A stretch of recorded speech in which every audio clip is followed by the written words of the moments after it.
मुझे इसी वक्त फैसला करना है, ये रिश्ता कैसे चलेगा? क्या सारी जिंदगी इसी तरह गुजारनी है? मैं निभाने की कोशिश कर रही हूँ ना। कोशिश कर रही हो तुम? ये मजबूरी का रिश्ता नहीं चाहिए मुझे। ये क्या कह रहे हो तुम? मैं ठीक कह रहा हूं। रेहान, मुझे थोड़ा वक्त दो, मैं चीजें मैनेज कर दूंगी और आइंदा से तुम्हें शिकायत का मौका नहीं मिलेगा। सब चीजें ठीक मिलेंगी। Okay, trust me. ठीक है, ले लो वक्त। या तो फिर ये नौकरी करो या तो फिर ये रिश्ता संभालो। क्या?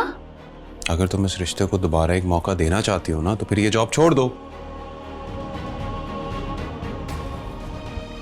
मतलब मेरी सालों की मेहनत, सालों की पढ़ाई इस चूल्हे में झोंक दूं जस्ट इसलिए कि तुम्हें हर चीज वक्त पे चाहिए? ऐसा नहीं होगा। मैं भी बर्दाश्त नहीं कर सकता। मैंने ये शादी सुकून के लिए की थी।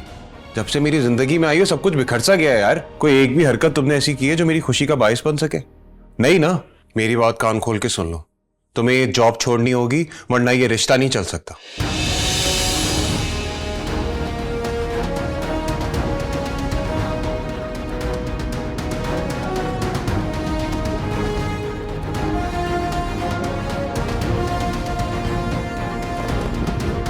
हम लोग बहुत मुख्तलिफ हैं एक दूसरे से, हमारे बीच में कुछ भी कॉमन नहीं है। वाह भी, ये भी अच्छी कही। रास्ते अलग करने, वजह क्या है? पसंद नहीं मिलती। सुन रहे हैं अजमल साहब, एमल पसंद किसी की भी नहीं मिलती। शौहर की पसंद को अपनी पसंद बनाना होता है। बहुत कुर्बानियां देनी पड़ती हैं घर बनाने के लिए। मगर आजकल की लड़कियों को क्या पता, अकेले घर में रहते हुए अकेला घर नहीं संभाल सकती। देखो रेहान, ऐसा मत कहो। तुम जो बोलोगे वो करेगी है। तुम बिल्कुल ठीक कह रहे हो और तुम जैसा चाहोगे वैसा ही होगा। अम्मी, देखो रेहान मियाँ, ये नाराजगियां मियाँ बीवी में चलती रहती हैं। फिर क्या होता है, एक दूसरे को मना लेते हैं और जिंदगी फिर से चल पड़ती है। यूं रास्ते अलग कर लेना ये तो किसी चीज का हल नहीं बेटा। अब्बू, हम कोई छोटे बच्चे तो नहीं है ना कि लड़ाई झगड़ा किया और आप लोगों को बुला लिया हल करने के लिए। हम अपना फैसला कर चुके हैं, हमें अलैदगी इख्तियार करनी है बस। नहीं नहीं, तुम दोनों तो बहुत बड़े हो गए हो।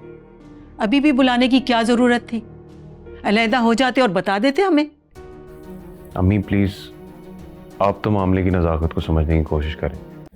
बाप के एहतराम में सिगरेट बुझाना तुम्हें याद रहा, लेकिन बीवी के लिए वो कुर्बानी देने को तैयार नहीं हो तुम। क्योंकि बाप का एहतराम तुम्हारी तरबियत का हिस्सा है, लेकिन बीवी की इज्जत करना, उसका ख्याल रखना वाकई नहीं समझा पाए तुम्हें। अब्बू, ऐसी बात नहीं है। मुझे लगता है हम दोनों अपनी बात ठीक से आपको नहीं समझा सके।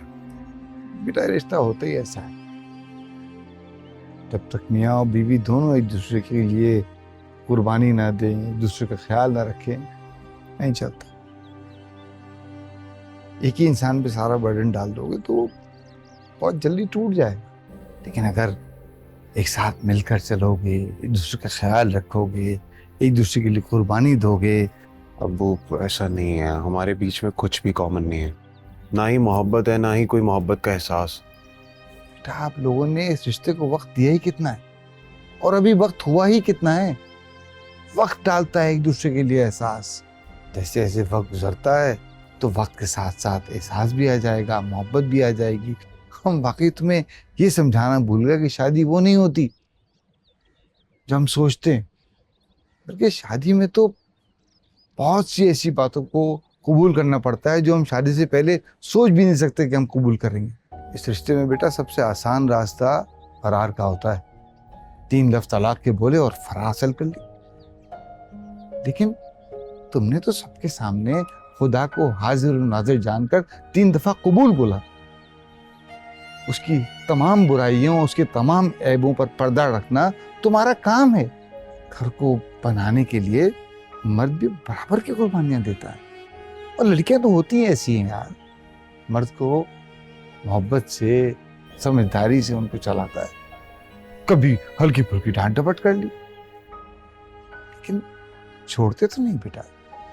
यही अच्छी तरबियत की निशानी होती। एमल जा रही है, रोक लो उसे।